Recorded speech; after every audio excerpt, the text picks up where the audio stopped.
De Dios, es la primera vez que vengo a esta iglesia, entonces estoy muy contento. No vengo solo, vengo con mi esposa Sani.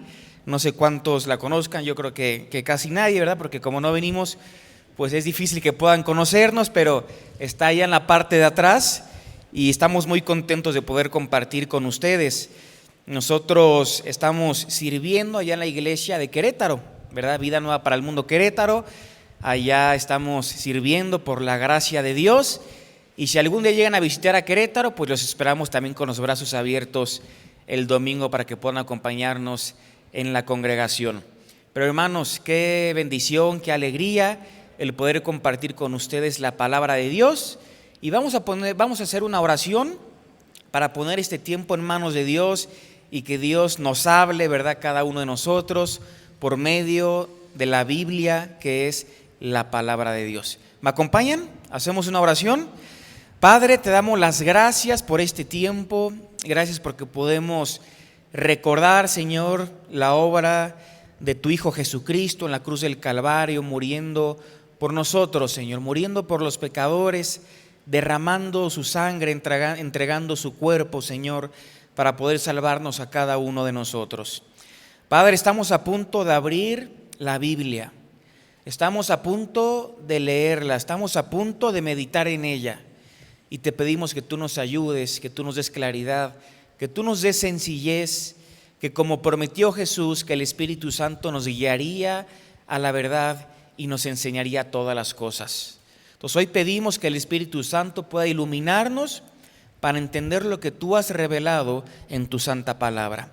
Nos ponemos en tus manos en el nombre de nuestro Señor Jesucristo. Amén. Bueno, hermanos, yo les invito a que abramos las Biblias en Primera de Corintios, capítulo 4. Primera de Corintios, capítulo 4, una carta escrita, ¿verdad?, por el apóstol Pablo. Y vamos a estar leyendo los primeros 5 versículos. Y el tema de esta mañana es las características del siervo de Dios. Las características del siervo de Dios. Y en estos 5 versículos vamos a ver 3 características que todo siervo de Dios tiene que tener, y vamos a ver también cuál es la razón o la motivación para poder servir a nuestro Dios.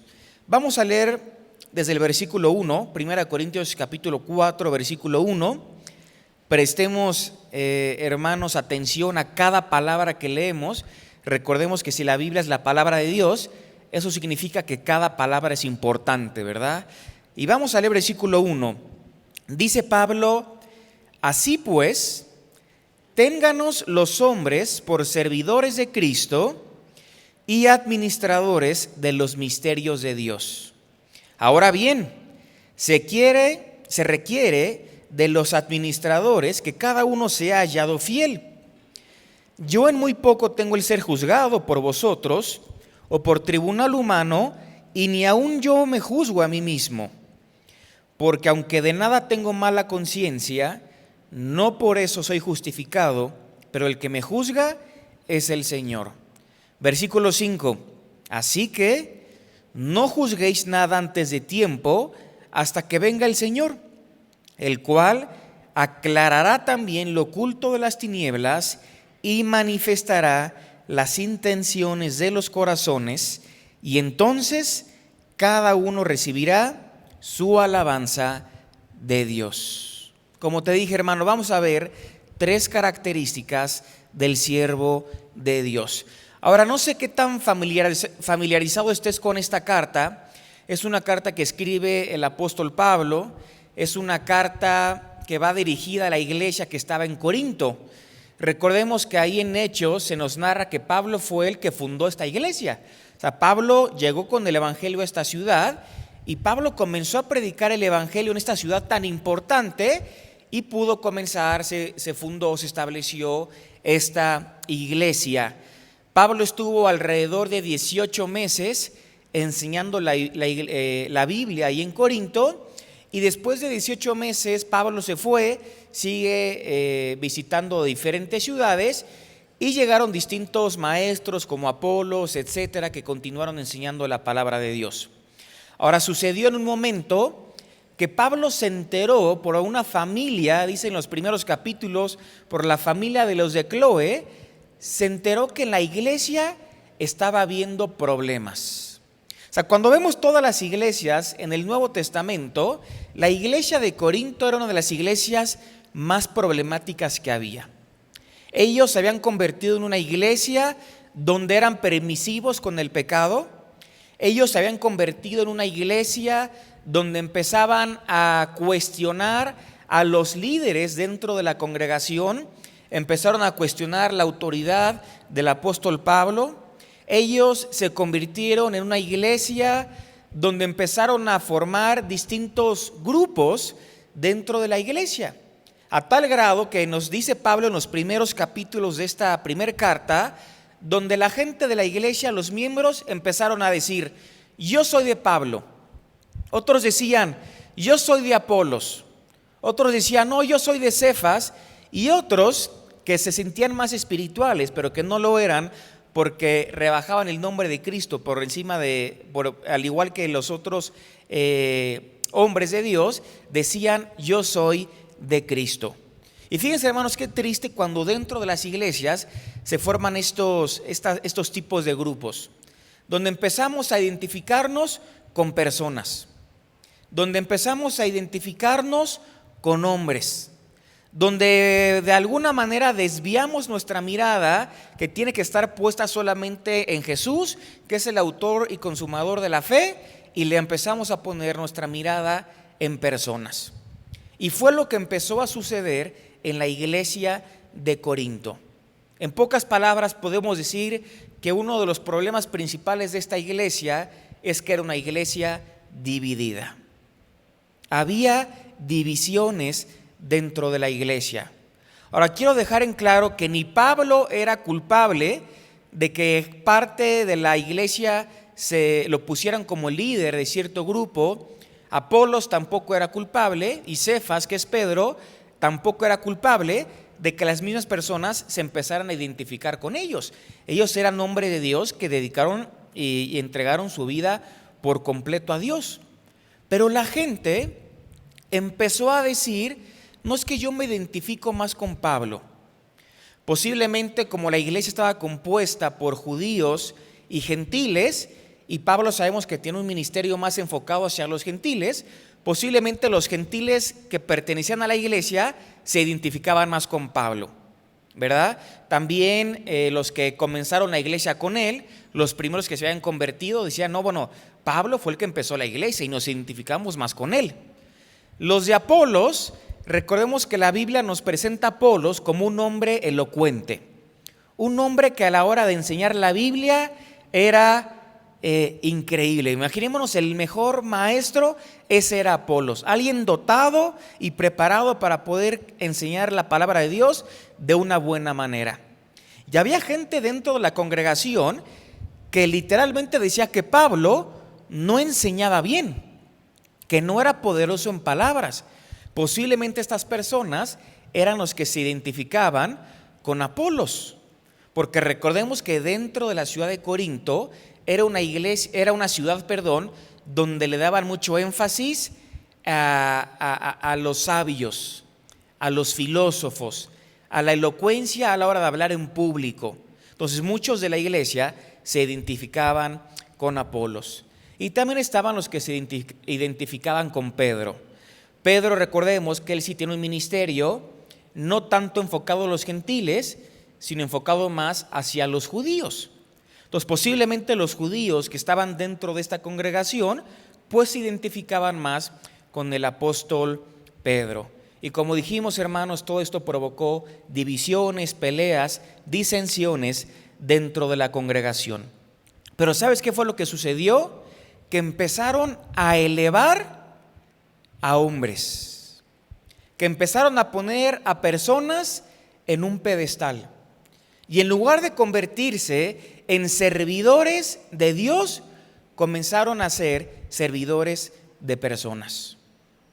Y Pablo en este capítulo, versículo 1, les va a recordar a los corintios cómo ellos tenían que considerar al apóstol Pablo y a cualquier otra persona. Eso también es una enseñanza, hermanos, para cada uno de nosotros, porque muchas veces también comenzamos a sentirnos algo que no somos, algo de lo cual no nos corresponde a nosotros. Comenzamos a sentirnos superiores por los demás.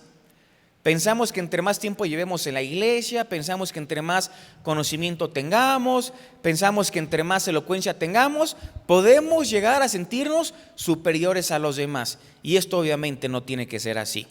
Y Pablo por eso en estos 5 versículos les va a recordar a los corintios lo que Pablo es delante de Dios y lo que tú y yo tendríamos también que ser delante de Dios. Fíjense lo que dice versículo 1, lo volvemos a leer.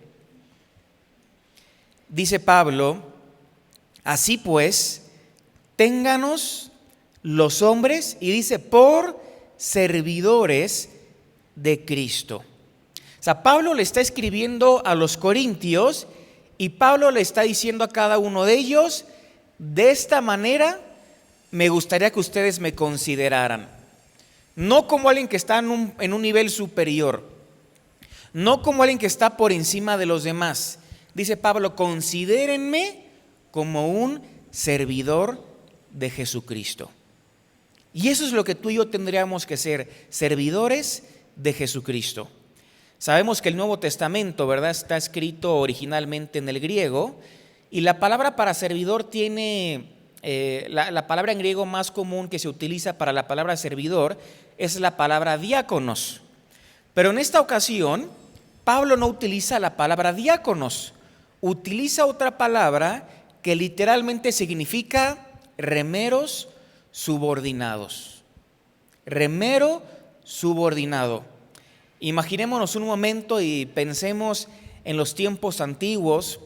Lo hemos visto en películas donde había diferentes guerras y tenían que ir de un lugar a otro cruzando el mar, obviamente en barcos, cómo utilizaban esclavos para remar y llegar de un lugar a otro, ¿verdad?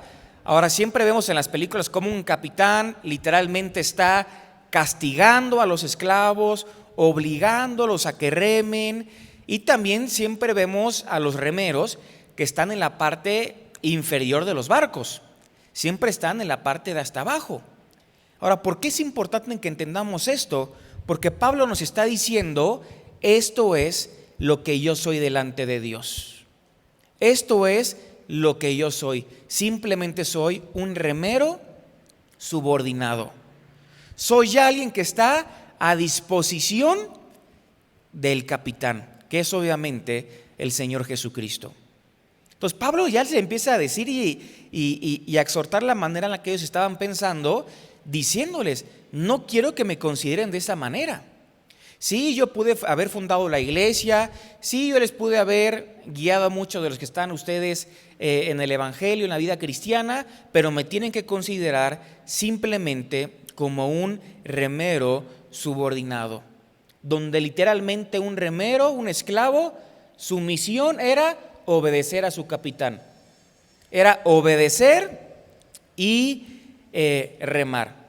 Era lo único que tenía que hacer, ¿verdad? Era un ayudante que siempre estaba a disposición de su superior para prestar algún tipo de servicio. Y esto, hermanos, es lo que Pablo le dice a la iglesia, y le dice: de esta manera ustedes me tienen que considerar. No somos más que servidores de Jesucristo. No somos más que personas que estamos a disposición de nuestro Dios. Ahora, hermanos, cuando tú y yo nos ponemos a pensar en la vida de Jesús, nos damos cuenta que esto no puede ser de otra manera. Obviamente, ninguno de los que estamos aquí podemos ser más de lo que Jesús fue. Y si Jesús fue un siervo, si Jesús vino a servir, eso significa que tú y yo a lo más que podemos aspirar en la vida cristiana es ¿a qué? A ser siervos de Dios. Porque no podemos ser más de lo que Jesús fue. Pablo decía ahí en Filipenses capítulo 1 versículo 21, recuerdan lo que dice Pablo: porque para mí el vivir es Cristo. Y decía después, y el morir es ganancia. Entonces dice Pablo, para mí el vivir es Cristo. En otra ocasión Pablo dijo, ya no vivo yo, mas vive Cristo en mí. O sea que para Pablo la vida cristiana era vivir a Cristo. A veces nos confundimos, ¿verdad? Y pensamos que la vida cristiana se trata de seguir un montón de reglas, un montón de lineamientos, cumplir con ciertas cosas, cuando eso no es la vida cristiana. La vida cristiana es vivir a Cristo. Entonces dice Pablo, ya no vivo yo, mas vive Cristo en mí. Entonces, si para nosotros, si tú y yo podemos decir en esta mañana lo mismo que el apóstol Pablo, que para nosotros el vivir es Cristo, entonces también tenemos que catalogarnos como servidores de Cristo. Si para ti y para mí el vivir la vida es vivir a Cristo, significa que tú y yo tenemos que catalogarnos a nosotros mismos simplemente como servidores de Jesucristo.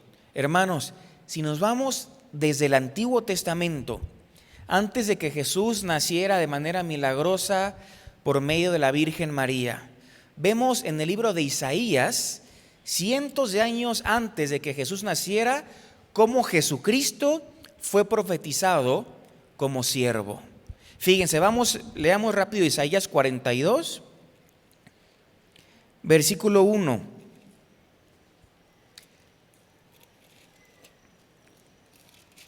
Isaías 42, versículo 1, para que veamos cómo fue profetizado Jesucristo. Dice, he aquí mi siervo.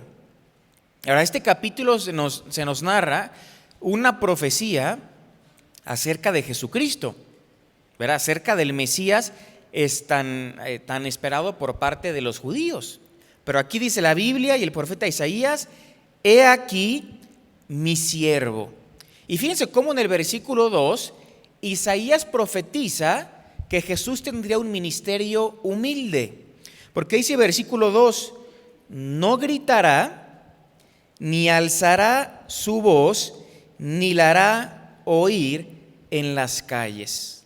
Y aquí se nos dice que Jesús, viniendo como un siervo, tendrá un ministerio humilde. A ver, hermanos, si nos ponemos a pensar un poquito y pensar un poquito en la historia en cuanto a los judíos esperaban un Mesías, pero no un Mesías que viniera a sufrir, no un Mesías que viniera a servir. Los judíos esperaban un Mesías político. Recordemos que ellos estaban bajo la influencia de Roma. Ellos estaban literalmente bajo el imperio romano. ¿Ellos qué querían? Ellos querían libertad religiosa. Ellos querían ser una nación independiente, no estar bajo el poder de nadie, bajo el poder de Roma. Entonces ellos esperaban un Mesías que los liberara pues de todo el poder de Roma. Pero ya aquí en el Antiguo Testamento se nos dice que Jesús es profetizado como siervo y que Él tendría un ministerio humilde, que Él pisaría la tierra. Ahorita lo hablamos ya con forma pasada, ¿verdad? Hace más de 2000 años que Jesús estuvo aquí en la tierra y vino a servir.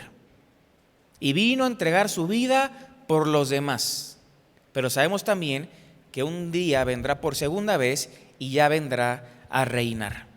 Pero vemos ya cómo desde el Antiguo Testamento Jesucristo es profetizado como un siervo. Y hermanos, cuando nos vamos ahora al Nuevo Testamento, Y nos vamos a Filipenses capítulo 2, un versículo yo creo que está muy conocido por la mayoría. Filipenses capítulo 2.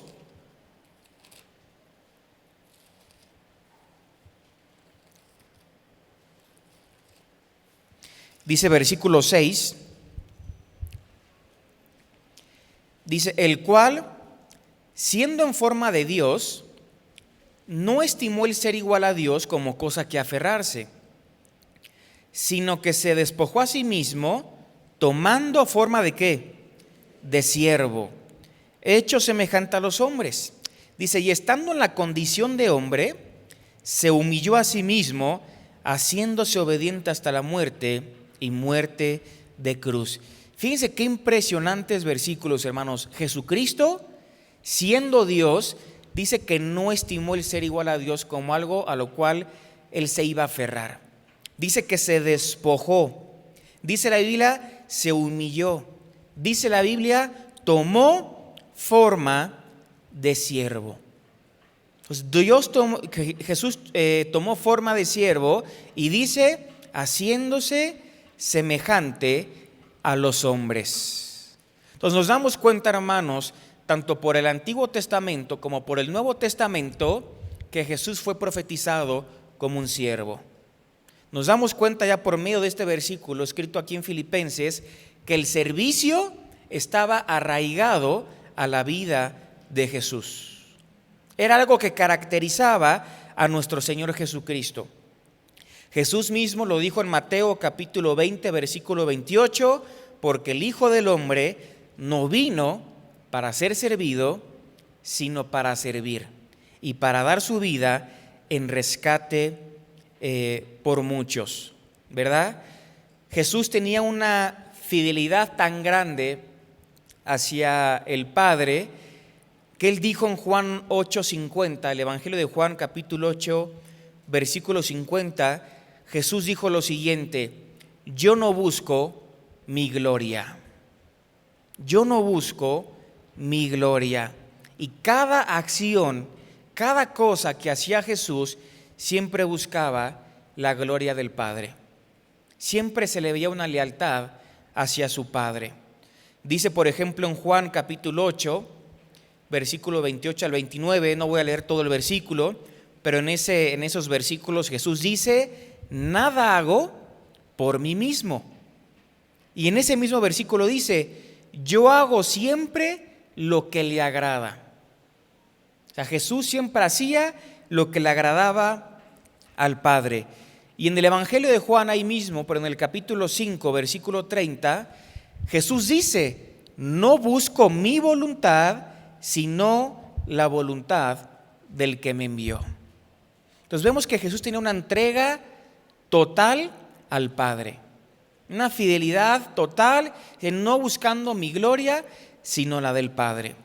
Entonces, hermanos, el servicio, como nos damos cuenta en la vida de Jesús, el servicio era el objeto supremo en nuestro Señor Jesucristo. ¿Esto qué significa? Que si tú y yo somos seguidores de Cristo, esto demanda en cada uno de nosotros ser siervos incondicionales de Él. Ser siervos incondicionales de Dios. Jesús también dijo en el Evangelio de Juan capítulo 12, versículo 26, si alguno me sirve, sígame, y donde yo estuviere, allí también estará mi servidor. Dijo Jesús ahí, si alguno me sirviere, mi Padre le honrará. Entonces, hermanos, nos damos cuenta que nadie de nosotros podemos llegar a ser más de lo que Cristo fue. Entonces, la posición más alta dentro del cristianismo es ser un siervo de Dios. Y esto es lo que Pablo le dice a la iglesia de Corinto. Yo simplemente soy un siervo del Señor Jesucristo. Soy un esclavo del Señor. Y de esta manera quiero que me consideren. Pero ¿qué más le dice Pablo? Si volvemos ahí a nuestro pasaje principal, ¿verdad? 1 Corintios 4, Pablo no solamente se presenta como un servidor, también dice en el versículo 1,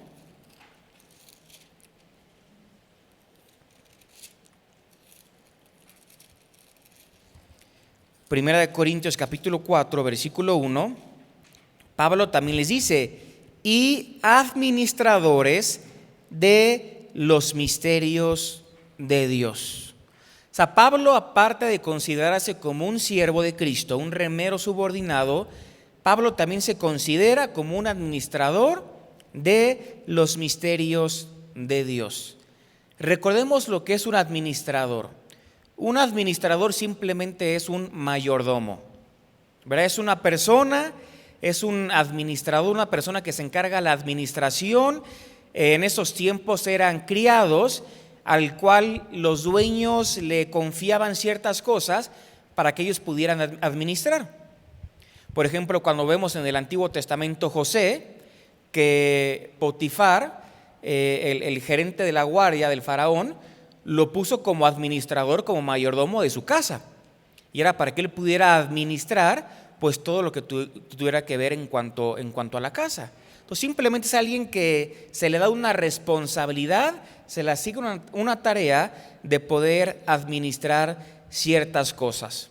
Y Pablo dice, me tienen que considerar también como un administrador de los misterios de Dios. O sea, Pablo recibió un mensaje de parte de Dios y era un mensaje que él tenía que predicar. Era un mensaje que él tenía que anunciar. Pablo les dice, el mensaje que yo les estoy predicando no es un mensaje que haya nacido en mí. Es un mensaje que yo recibí de parte de Dios y que yo fui obediente en comunicárselos a cada uno de ustedes. Entonces Dios reveló su mensaje para que sus siervos lo pudieran anunciar, para que sus siervos como administradores pudieran predicar ese mensaje. Entonces, en resumen del capítulo 1, podríamos decir que simplemente somos ¿qué? Siervos administradores de Dios.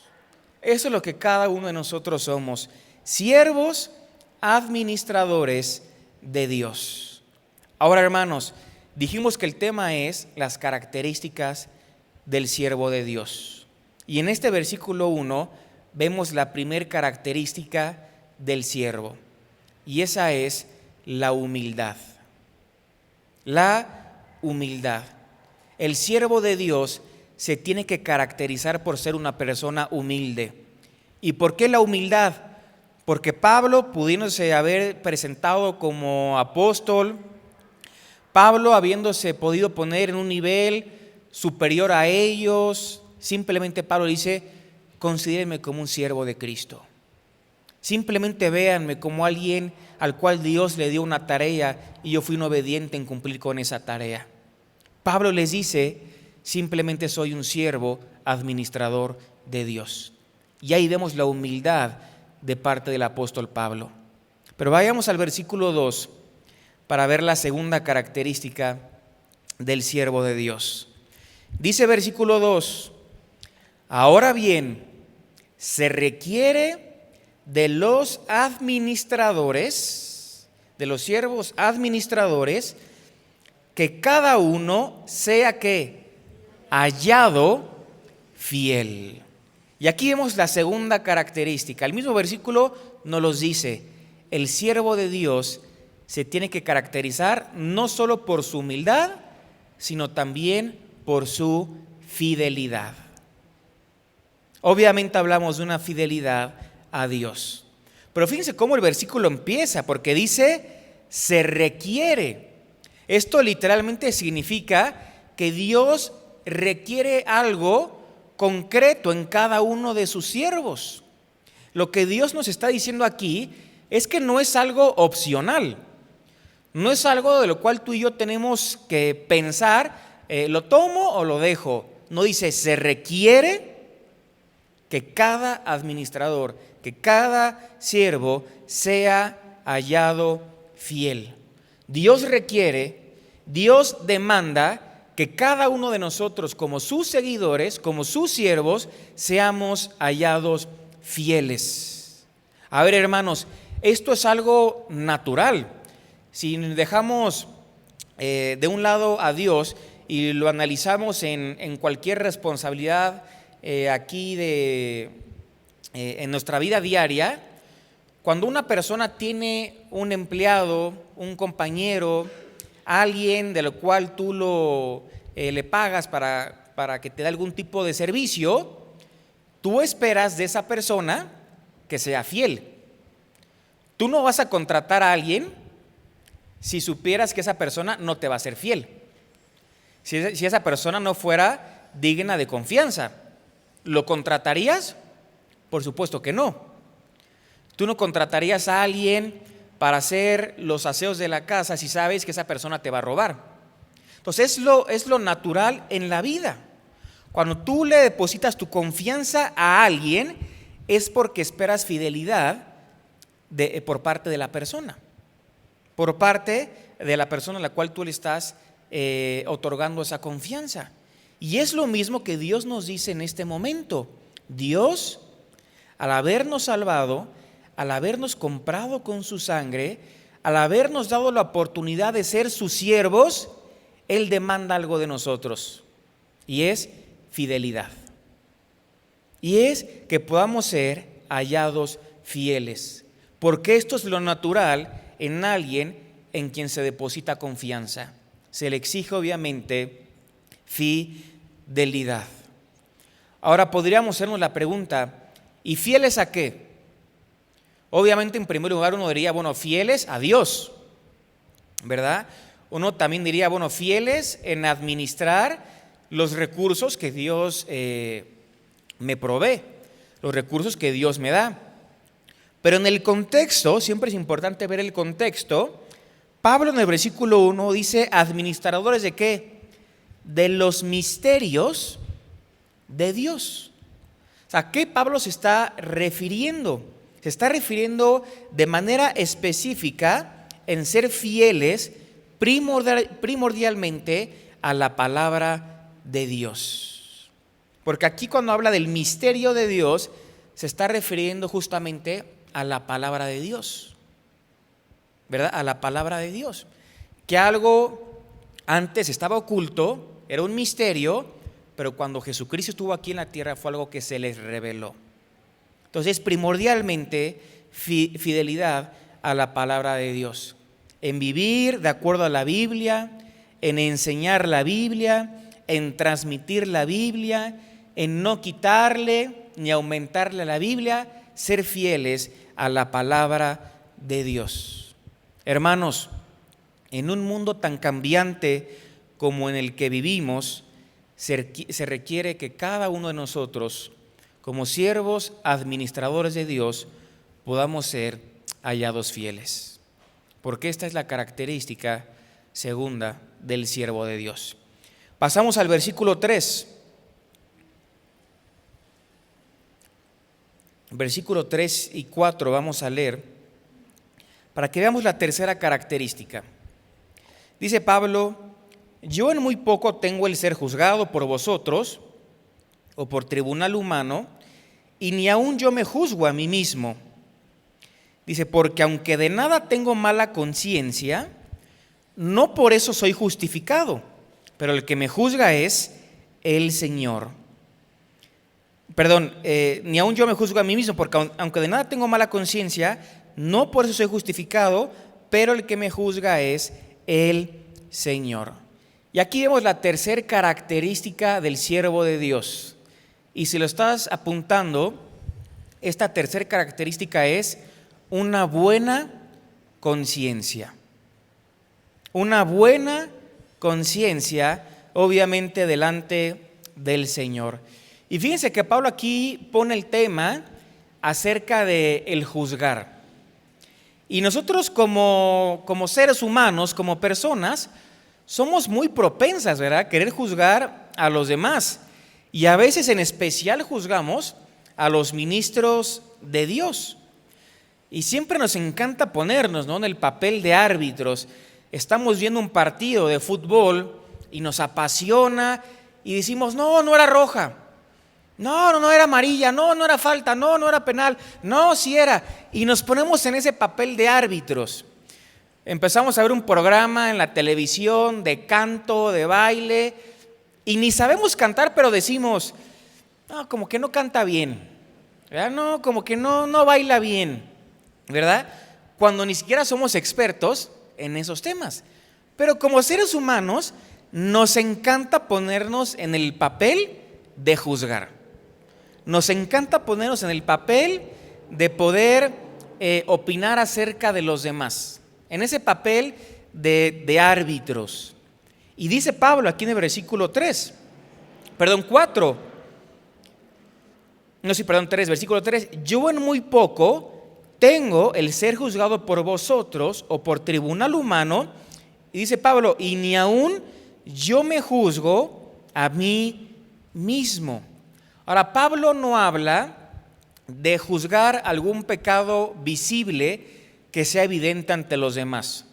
Porque si tú ves a una persona, a un hermano dentro de la iglesia, algún líder que está cometiendo algún pecado, pues obviamente tú y yo como hermanos tenemos de tener la responsabilidad de acercarnos a la persona y decirle, oye, estoy notando esto y te lo digo para poder, que puedas cambiar tu forma de actuar, o esto que dijiste no se me hizo bien. Pero Pablo no viene hablando de esto, no viene hablando de un pecado visible. Pablo viene hablando aquí de cuando nos ponemos a juzgar, pero las intenciones del por qué las personas hacen lo que hacen. O sea, decimos, esa persona la vemos que está aquí el domingo acomodando las sillas, pero juzgar sería, pero seguramente lo hace para quedar bien con los demás. Eso es juzgar la intención de una acción. Entonces no estamos juzgando las acciones, sino que pensamos que podemos llegar a juzgar las intenciones de por qué las personas hacen lo que hacen. Entonces Pablo habla de este tipo de juicio que muchas veces tratamos de juzgar las intenciones que mueven al servicio de los demás. Y nuestro problema es que hacemos juicios de intenciones, ¿verdad? Intentamos juzgar lo que mueve a la acción. Pero fíjense cómo Pablo, en pocas palabras, les dice, el juicio que ustedes me están haciendo a mí, me importa poco. Es lo que Pablo le dice en el versículo 3. Yo en muy poco tengo el ser juzgado por vosotros. El juicio de parte de ustedes, dice Pablo, no me importa poco. Me importa poco. Ahora, no porque Pablo fuera un prepotente, alguien que no le importaba lo que los demás pensaran, no. Porque Pablo sabía que el único capaz para poder hacer un buen juicio es el Señor, no las personas, ¿verdad? Entonces, a Pablo le daba igual que los corintios lo tuvieran por fiel o por infiel, porque Pablo sabía quien verdaderamente conocía lo que Pablo era, y Pablo sabía que quien verdaderamente conocía las intenciones de lo que él hacía es Dios y no los corintios. Es Dios quien ve el corazón y nosotros no somos dioses para ver el corazón de los demás. No somos dioses para ver las intenciones de por qué las personas hacen lo que hacen. También los corintios, dentro de esa ciudad, era muy común que ellos acudieran a los tribunales seculares para resolver problemas entre ellos. Pero Pablo les dice, versículo 3, yo en muy poco tengo el ser juzgado por vosotros o por tribunal humano. Lo que está diciendo Pablo, un tribunal secular tampoco tiene la capacidad para poder juzgarme. Y no solamente eso, Pablo dice, y ni aún yo me juzgo a mí mismo, ni aún yo me juzgo a mí mismo. ¿Por qué Pablo puede decir esto? Porque Pablo sabe perfectamente que aún nuestro propio corazón puede engañarnos. Podemos ser engañados por nuestro propio corazón, porque la Biblia presenta el corazón como engañoso y perverso. O sea, a veces pensamos que nuestro razonamiento personal sirve para tener una opinión fiable acerca de nosotros, cuando no es así. Nuestro propio razonamiento nos puede hacer ver algo que no somos.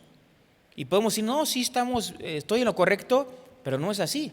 Es tu propio corazón el que nos engaña, ¿verdad? Porque tenemos obviamente un razonamiento imparcial hacia nosotros mismos. Ahora, ¿por qué Pablo está diciendo todo esto?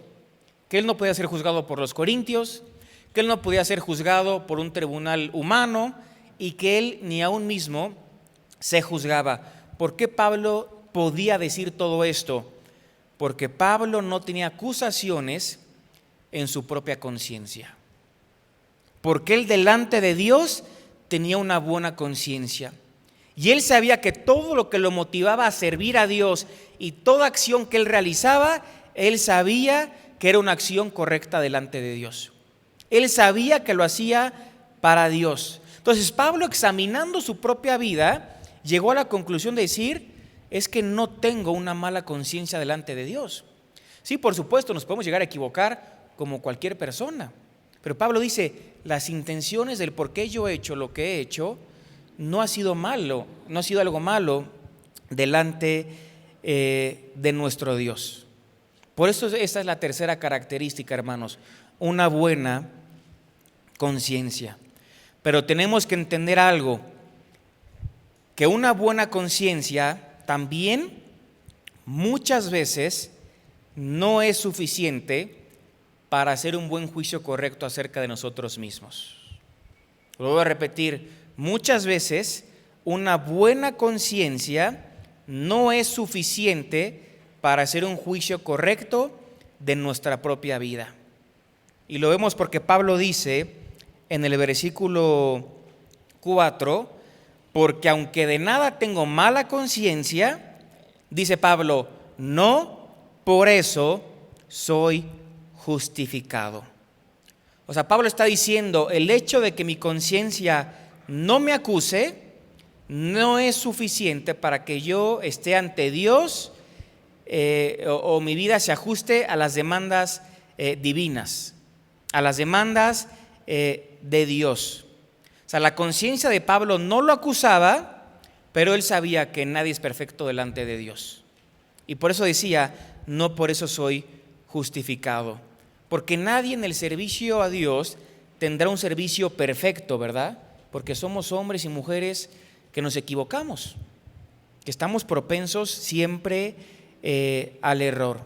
Pero hermanos, fíjense cómo Pablo dice, pero el que me juzga, ¿quién es? Es el Señor. Ahí no está diciendo que el que juzga es Cristian, ¿verdad? El que juzga es el pastor, el líder, el maestro, el encargado, el creyente, el que lleva 20 años de cristiano, el que lleva un año. No, dice Pablo, el que juzga, ¿quién es? Es el Señor. Ahora, ¿por qué, hermanos, el que juzga es el Señor? Porque Dios, Jesucristo, es el único que tiene la capacidad suficiente para poder emitir un buen juicio. Y por esas razones que tú y yo no podemos juzgar, porque tú y yo no tenemos la capacidad de poder emitir un buen juicio. Cristo es el único capaz de juzgar, porque en Juan 5:22 dice que Dios le dio a Jesucristo la capacidad de poder ser constituido como un juez supremo. Dice que todo juicio se lo dio al Hijo, se lo dio a Jesucristo. Jesucristo es el único capaz para juzgar, porque Jesucristo es el único capaz, el único que verdaderamente conoce el corazón y que no se conforma con las apariencias externas. Fíjense lo que dice Juan 7:24.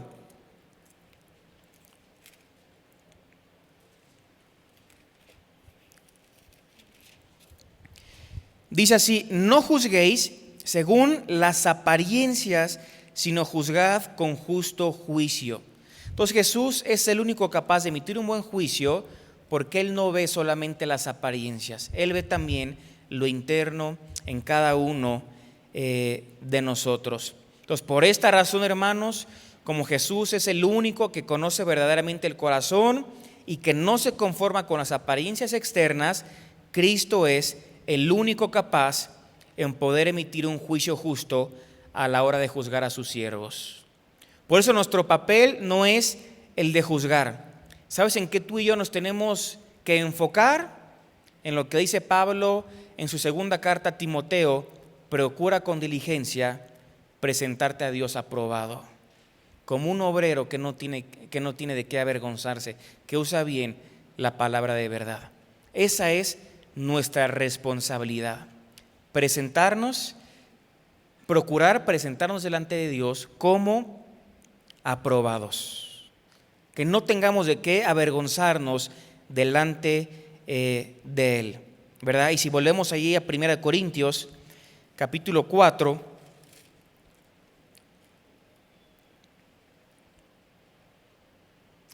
Pablo dice en el versículo 5, y el último versículo que tenemos para estudiar: así que no juzguéis nada antes de tiempo. Dice, hasta que venga el Señor.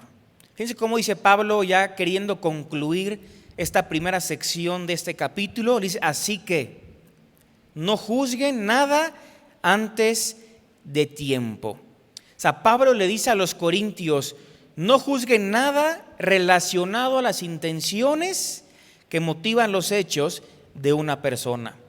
Y en el contexto de esta iglesia era no juzgar a los siervos de Dios, a los ministros que Dios había colocado en la iglesia de Corinto, ¿verdad? Entonces, hermanos, este es un mandamiento para cada uno de nosotros.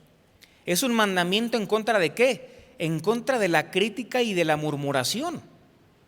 Porque ¿qué dice Santiago, capítulo 4, versículo 11? Santiago 4:11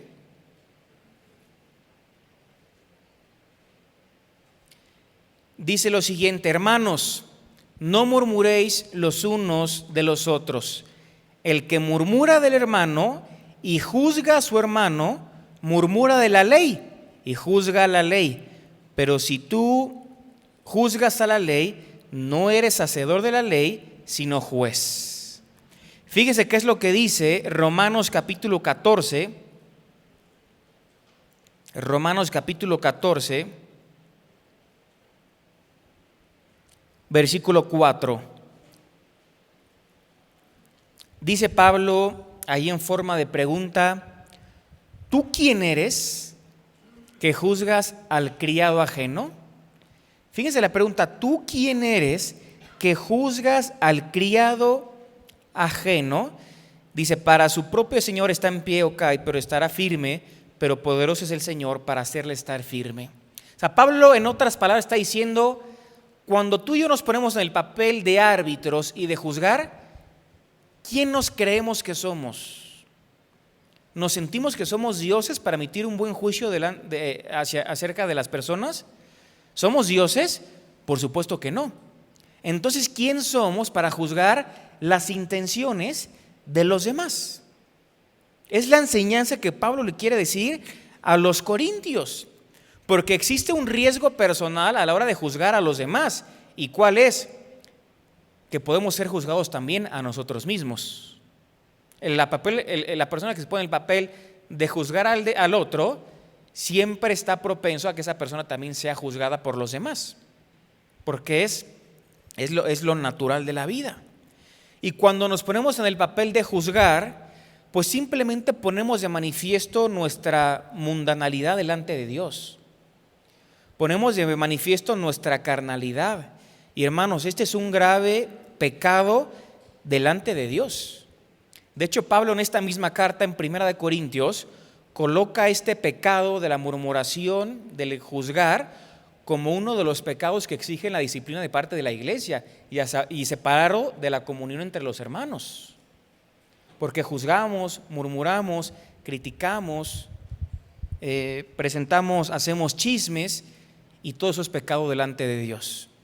Y al fin y al cabo, como dijo una persona, el chismoso existe, ¿por qué? Porque siempre hay alguien dispuesto a escuchar el chisme. Si no hubiera gente dispuesta a escuchar el chisme, el chismoso no existiría. Y estos, hermanos, son pecados graves delante de Dios. Pero ya para que se nos fue el tiempo, ya para poder terminar, fíjense que dice versículo 5, donde dice: no juzguéis nada antes de tiempo, hasta que venga el Señor. O sea, dice antes de tiempo. ¿Cuál es ese tiempo? Hasta que venga el Señor. ¿A qué tiempo está haciendo mención aquí la Biblia? Está haciendo mención al tribunal de Cristo. Tú y yo, hermanos, sabemos que nosotros como creyentes, un día cuando Cristo venga por nosotros, tenemos que comparecer ante el tribunal de Cristo. Y en este tribunal no va a ser juzgados nuestros pecados, porque nuestros pecados ya fueron cargados por Cristo en la cruz del Calvario. Nuestros pecados pasados, presentes y futuros ya fueron perdonados. ¿Qué se va a juzgar entonces en el tribunal de Cristo? Nuestro servicio a Dios. ¿Cuáles fueron nuestras motivaciones a la hora de servir a Dios? Porque delante de los demás podemos presentar una cara, pero cuando estemos en el tribunal de Cristo no vamos a poder poner excusas y pretextos delante de Dios. Por eso dice Pablo, antes de tiempo, dice, el cual aclarará también lo oculto de las tinieblas y manifestará las intenciones de los corazones. Y entonces cada uno recibirá su alabanza de Dios. O sea, hermano, el tribunal de Cristo tendrá que ser un tiempo en el que tú y yo recibamos recompensas de parte de Dios, recibamos las coronas de parte de Dios, recibamos galardones de parte de Dios.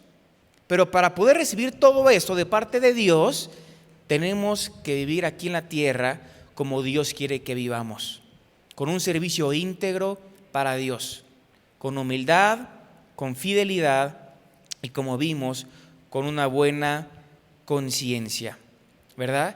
En ese momento, hermanos, se revelará el modo de actuar de cada siervo y la luz de Dios lo iluminará absolutamente todo.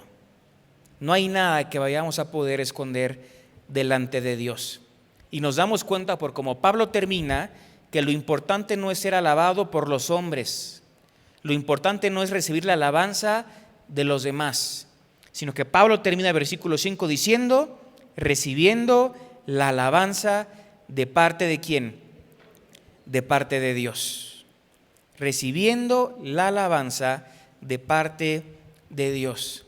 Entonces, hermanos, es hora de que nosotros como siervos de Dios, es hora de que nosotros como seguidores de Jesucristo, seguidores de Dios, podamos aprender esta lección.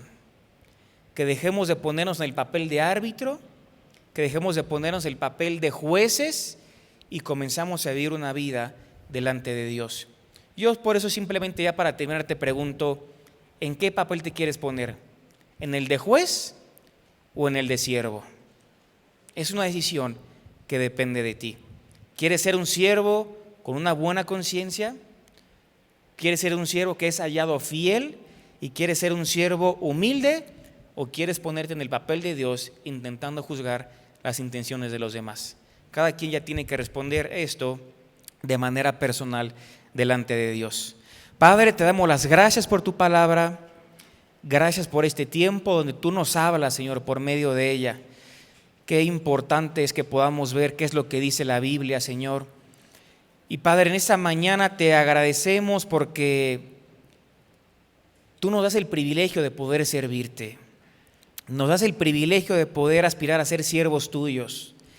Personas que están bajo tu cuidado, tu protección, bajo tu capitanía, bajo tu control, bajo tu guía. Y queremos estar siempre dispuestos y disponibles para ti. Padre, queremos vivir de manera humilde.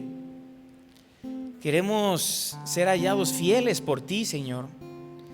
Fieles a ti, fieles a tu palabra, fieles a lo que tú nos provees. Padre, queremos tener una buena conciencia delante de ti.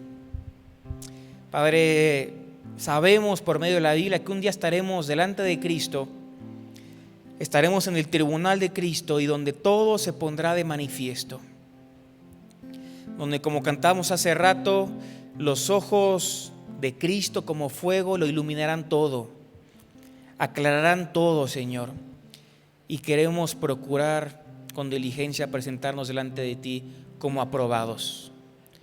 No queremos que haya cosas de la cual nos avergoncemos cuando estemos en tu presencia de Dios. Queremos servirte con humildad, con fidelidad y con una buena conciencia. Padre, te pedimos que tú sigas obrando en cada uno de nosotros y que tú, que empezaste la obra en nosotros, sabemos que la irás perfeccionando hasta el día de Jesucristo, y que cada día podamos cumplir con esto, ser más como nuestro Señor Jesucristo. Gracias por este tiempo, en el nombre de nuestro Señor Jesucristo. Amén. Bueno, hermanos, Vida nueva para el mundo.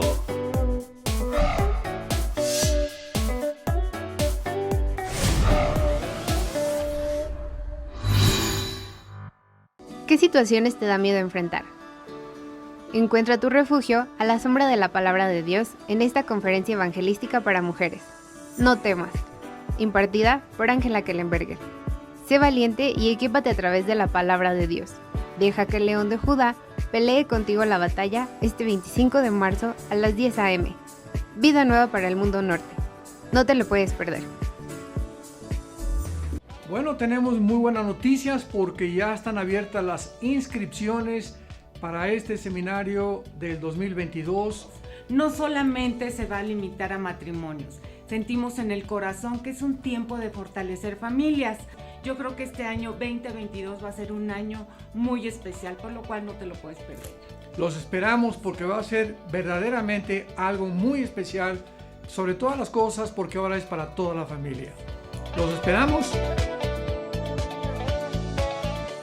Queremos anunciarles con mucho gusto que tenemos ya disponibles más de 2,000 conferencias en audio y video, en memoria USB y en descarga también, tanto el Antiguo como el Nuevo Testamento y diversas series más. Les recomendamos y les sugerimos que las adquieran. Serán de enorme bendición para todos que están apasionados por la verdad y que aman las Sagradas Escrituras. Me da mucho gusto poder anunciar mi nuevo libro titulado El Anticristo, un libro que contiene realmente información bíblica, desde luego, como de dónde surgirá el anticristo, quién va a ser el anticristo, si va a ser un sistema o un ser humano, y poder llegar a un punto donde nos convertamos en esclavos de este hombre que surgirá en el Medio Oriente. Les invito a que lo lean, estamos seguros que va a ser de muchísima edificación para todas sus vidas. Nos da muchísimo gusto a Marta, mi esposa, y yo invitarles a este próximo viaje que vamos a hacer a Turquía. Y va a ser un viaje maravilloso porque vamos a visitar las 7 iglesias del Apocalipsis: Éfeso, Esmirna, Capadocia, etcétera, etcétera. Y además estaremos en Estambul, que es la capital de Turquía, donde el comercio es impresionante. Va a ser un viaje inolvidable, es un lugar bellísimo, con lugares bellísimos. De verdad que vale la pena que todos nosotros no nos perdamos esta experiencia. Los esperamos e inscríbanse muy pronto.